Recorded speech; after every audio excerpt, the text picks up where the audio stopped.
Well, hello everyone, this is Crystal and welcome back to my channel.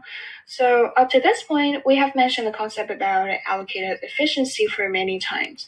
It is a condition when the price adjusts to make quantity supplied equal to quantity demanded, and this equilibrium quantity is the best allocation of resources to the production of good under a free market. And we call this allocative efficiency, which occurs when the social surplus is maximized. And in the previous chapter, when the free market is interfered with government regulations, as you saw, such as price control, like price ceiling and price floor, they often lead to allocative inefficiency or welfare loss.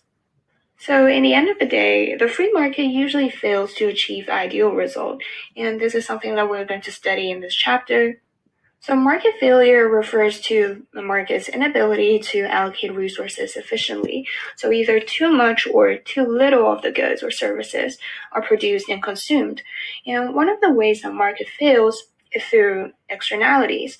But of course, there are many other ways that can cause the market to fail, such as common access resources in a case study that we analyzed in our last video. But today and also in our next couple of videos, we'll focus on talking about externalities.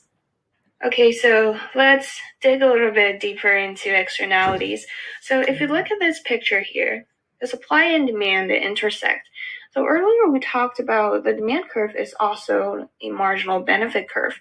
And because the benefits from consuming goods or services will eventually go to private individuals, so here our demand curve will also represent a marginal private benefit. And we'll write this in an abbreviation, MPB. And if you apply the same logical process, our supply curve here will reflect marginal cost, or the cost to producers of supplying one additional unit of good. So the supply curve will therefore represent marginal private cost, or MPC. Okay, so that's about MPB and MPC, but if you look at the label here, you might wonder what are MSC and MSB, right? So both of these show you the full benefits or cost to the entire society rather than the private levels. So ideally in a free market, society always achieves the best situation or allocative efficiency.